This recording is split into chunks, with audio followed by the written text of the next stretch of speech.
Okay, Phantasy Star 3. For those of you guys who don't know, Phantasy Star 3 is the third game in the Phantasy Star series, and it's not a fan favorite. It's considered the black sheep of this series. But Phantasy Star 3 is the beginning of where the writing got a little more controversial. If you see my Phantasy Star 4 video, then you know what I'm talking about. But the ideal in Phantasy Star 3 is in the title, Generations of Doom. The soundtrack is downright depressing, the story is downright depressing, but there's one big aspect of the game. It talks about two things, the aspect of marriage and children. Yeah, marriage and children. These are topics in games that people really don't like to talk about. Maybe it's because it's too realistic and it can actually attack some of the players on a mental level and they can actually question their morals. Anyway, back to the actual game. If there's one thing about this game that actually does, and the title, it's in the title, the Generations of Doom, yeah. This game has multiple endings depending on who your wife is and who your child is.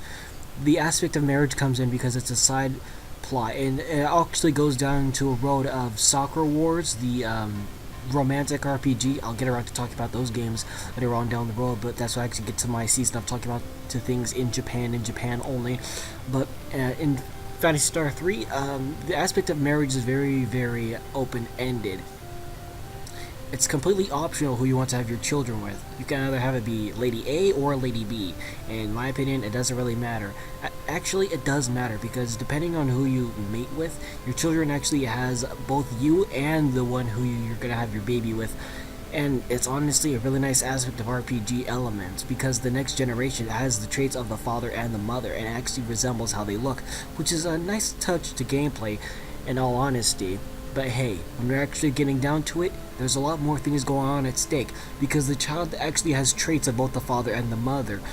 That being, the choices being made can either come from the father's end or the mother's end, and their attitude can come from either the father or mother. The X and Y symbols, anyone who went to sex ed or anything that, or anyone who knows anything about giving birth to a child, and or has a child and or are a son or a daughter, and they know their fathers and mothers, this is easily relatable. Oh boy, this is gonna be a stretch to talk over. But honestly, it's actually a really nice element of gameplay. But I'm not here to talk about the gameplay for Phantasy Star 3. That's coming up in analysis of Phantasy Star series. But however, I want to talk about the more controversial thing, the children and the things going on. This is the game that actually pioneered the questionable series and tones that goes on, because when it comes to children, it's controversial as its own. However, there is one aspect, and it's in the story. You're giving birth to these children, and it's part of the story and the plot that's going on. But there's something that when you grow up and you see things in your own light, the world is not really nice. And when you get older and you start hanging out with people who have these certain things, if you will, and they're interested in certain things, know certain people, or go certain places, it affects them and it affects the generation, because the children give birth to a new generation, and the sins of the father will be taken care of by the son or the daughter. And honestly, that's really, really bad to think of the long run, and it's actually part of the story. I'm not going to be talking about the game story, but here's it in a nutshell. There was a war going on in a separated planets and whatnot. These planets are all separated now. This takes place in the Algol star system, and I'll talk about the game's plot and story in another review, so calm down, we're not there yet. However, these children, when they grow up and they start meeting up with new people who join their group, they begin to understand that their world that they're in, they begin to question why their parents even put them in this world and who they're connected to. Why are they born in such a terrible place? And the circumstances of time is even worse than the circumstances that their parents were in. Their parents can argue that, back in the days they had nice, good, happy times, but in reality, when they actually go into it and talk about it, they say that they grew up in a dark and things aren't as good as they were with the generations after them. That's something this game actually talks about, is that the generation after said generation has a tougher time, and they have luxuries that the generation previously didn't have. And that's actually really nice, because if you're older, a game that can actually talk to people who are older and have children, because they can actually relate to the first generation.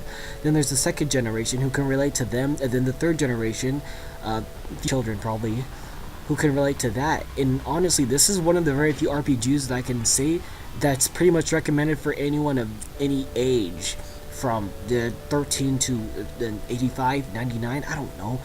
I think you get what I'm trying to talk about. And to relate to somebody as old as that, and they can actually relate to some things like that's quite the achievement, bro. But if there's one thing that the game does present, is that even the politics change, the terms of good and evil change, the terms of right and wrong, who you hang out with, the technology changes. That's really nice, you know. It's a Phantasy Star 3, the black sheep of this series, which is ironically the easily the most relatable of this series in terms of the youth. If that's something that anyone who's my age or like probably 5-10 years older than me can relate to. But even then, when we give birth to our children, they're going to have a different view of the world, a different perspective. They're going to listen to more news media that says what's right and what's wrong, what's right, and everything. But what really matters to them is what comes up in their own mind. And who they hang out with and what they do definitely benefits from that. And who they give birth to and who they mate with will have traits from them, from both him and her, and then they'll get it from that. And then you have this whole spiral effect of when you mix two genes, you get another gene, and that gene is a combination of both of them. It's pretty deep to take in for a black sheep in this series. But anyway, that's all for right now, guys.